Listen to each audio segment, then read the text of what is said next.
Takže já vás zdravím chvilku po půl čtvrtý a my se chystáme na jednu věc, že doufám, že to dokoukáte až do konce, protože vám začínají prázdniny, začíná i můj YouTube channel. Jdeme běhat, to je to nějaký můj fit, takhle a my jdeme na to. Jdeme se rozcvičit a půjdeme běhat. Takže já zdravím takhle venku, jdeme na nějakou lehkou rozcvičku.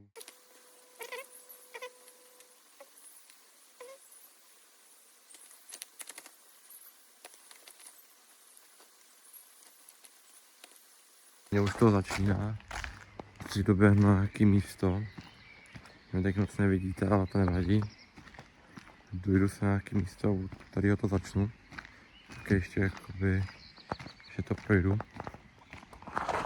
Jinak mám takhle cítně, že to bude stát za to, protože jsem i sám se zvědavý, jestli to dokážu vyběhnout ten kopeček. Ale už moc času nemáme, protože za chvilku to začíná. Samozřejmě i tímto musím vzkázat, že i choďte běhat, asi je jedno v kolik hodin, ale že jak můžete prostě podle času a fakt doporučuji, běžte se zaběhat na nějakou vyhlídku nebo někam prostě jen tak se jít zaběhnout. Je to určitě dobrá věc, tady nevím kudy jít teďka, než na tudy. Asi já jdem tudy. Já to půjdu vyběhnout nahoru, pak se vám ozvu nebo po cestě uvidíme, jaký bude, ale ozvu jsem až budu nahoře určitě. Takže už jsem nahoře. Po nějaký chvilce jsem tam včera bylo mokro, ale úplně promáčený nohy. Celé, protože tam byla vysoká tráva, včera pršelo. Takže jsem trošku mokrý od toho, což nevadí. Máme ještě nějakou chvilku čas.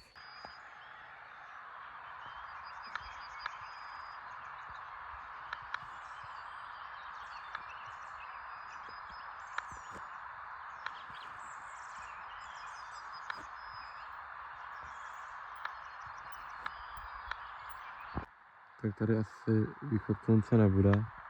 Vidím to, je to takovýhle, že tam tím směrem by mohl být východ. Půjdu se podívat na, jestli ještě někde najdu ten východ slunce. Jinak tady takhle mlha, bohužel jsem nečekal, s tím jsem moc nepočítal. Tak brutální výhled, jinak když je normálně jakoby světlo a nejde na mlha, tak je brutální výhled tímto směrem. Ale tamhle vypadá, že bude ten východ, který je být trošku neposunutý, ale to nevadí. Jdu to pokusit se běhnout. Takže běžíme dolů teďka. Běžíme. Nevím, jak to nebude, takže tyhle musíme se rozsekat, takže takový zajímavý to bude. Proč mám ty brejle? Protože běžím přes les a úplně se nechci, aby mi nějaká větvička píchla do oka. I když teďka tomu bych tohle neříkal, jak to teďka dělal, protože ono prošlo tady všude bahno. Jediné, co se bojím, že se rozštípu. Tady zase teda opatrně, tady je dost bahna, ale nevadí. Pohodička, takže je to v pohodě, za chvilku si myslím, že tam budu u té velké trávy, kterou budu muset proběhnout jako co nejrychleji, protože to cítím, že budu fakt mokrý, hrozně zajímavý běhat v lese, takhle do kopečka z kopečka. A už se to blíží. Už jsem u té velké trávy, takže to ukážu. Můžu mít opatrně po cestičce, ale tam vzadu už je fakt dlouhá, že tady teďka nebudem běhat. Je to fakt mokrý, jakože totálně po tom dešti. Východ slunce takovej, že není. Jak ještě jenom to bahno, to je úplně. Ze žlutých bod už jsou hnědý. Znáte ten pocit, jako pro to bahna zapadnete a opět cítíte, Dnes někdo nemá rád, tak mi taky napište do komentáře, protože ne, že mi to vadí, ne, že bych to neměl rád, ale úplně jako divný pocit z toho mám. A nevím proč, ale jo, přesně tady už to začíná, kde já už tady musím odsud prosprintit to, abych byl co nejrychleji dole. A vidíte? Prostě všude mlha, takže východ slunce asi nebude. Jsem úplně nepočítal, ale já to jdu proběhnout a pak sám ozvu. Ještě co jsem chtěl říct, tak tady to jsem musel proběhnout. Ráno, když nebylo ještě tak to světla, musel jsem si svítit, aby to proběhlo. Nebylo to moc příjemný, ale teď je to o dost lepší. Můžete vidět, že je úplná mlha, ale že úplná. Tady jde vychází sluníčko, ale hlavně, že nic není vidět. Tam tady jsem přiběhl, takhle rovně. Teďka jenom běžím domů do tepla. Ještě tady natáčím, jak jsem úplně zmokl. Tady botelky úplně promáčený a jdu. Teď se tady sušel výhled. Samá mlha. Svíčku by mělo být, ale samá mlha tady úplně. Takže jsem hodil už jenom rychlou sprchu, půjdu se ještě lehnout, protože fakt je šíleně brzo ráno. Takže to nevím, jestli ještě půjdu lehnout. Takže já jsem třeba tak před hodinou, dal jsem se ještě oběd.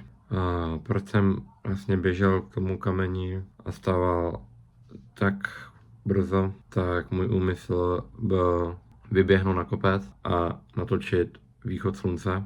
To už byla velká, fakt úplně šílená mlha. Se nepovedlo, což se i takovéhle věci se stávají. Ne vždy všechno dopadne tak, jak si my naplánujeme. Když jenom jak jsem ráno běžel přes tu vysokou trávu, se mi fakt nechtěl, jsem byl v půlce a jenom říkám, ty jsi úplně, byl jsem celý promáchaný boty. Já jsem byl fakt mokrej. Třeba ta tráva byla vysoká, třeba metr takovýho, fakt byla vysoká. Jsem tam úplně skákal, abych byl co nejméně mokrý, přeběhl jsem to co nejrychleji.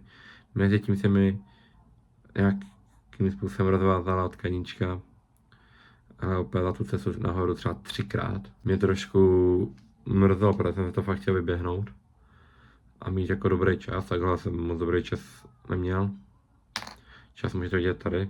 Bylo to, když už jsem vyběhl nahoru, tak jsem si říkal, jo, je mlha, říkám, ale ještě jsem měl čas. Tak říkal, jak to třeba ta mlha zmizí nebo to a vyjde ten východ slunce, což se nestalo, protože ano, pršela, ta mlha byla fakt hustá a dost dlouho se držela. Byl jsem tam, nevím, nahoře třeba 40 minut, půl hodiny a když jsem viděl, jak to sluníčko prosvítá mezi tu mlhou, tak jsem ještě se běhl jednou dolů a zkusil to natočit z jiného místa. Takže vůbec nešel, kudy jsem běžel. Tam všude byla mlha, jo. Běžel jsem, bylo takový dost zvláštní pocit jsem měl, protože já vím, že tam jsou zvířata. Dokonce u toho kamenu nahoře, tak byl krmelec. A já jsem tam slyšel i zvuky. Měl jsem respekt. A hlavně prostě bylo takový... Ráno, jak bylo šero, tak to bylo ještě pro mě horší, protože jsem si fakt ohlížel. A když jsem běžel dolů, tak já jsem fakt úplně byl takový spozornil jsem, protože jsem slyšel své kroky, ale vždycky nějaký praskání a nebylo to fakt příjemný. Je takováhle ta zkušenost a není to špatný je mít respekt z toho, že tam něco žije. A ta vysoká tráva to bylo. Byl jsem v té půlce a už jsem to chtěl vzdát. Nakonec jsem to přeběhl. I když fakt na cestu zpátky si mi to vůbec nechtěl a věděl jsem, že to budu muset proběhnout. Což jak jsem byl dole ještě, tak jsem chtěl natočit, jestli ještě nikde neuviděl od někud, ale všude je extrémní mlha. Jakože extrémní. Jsem ani s tím nepočítal, že bude takhle.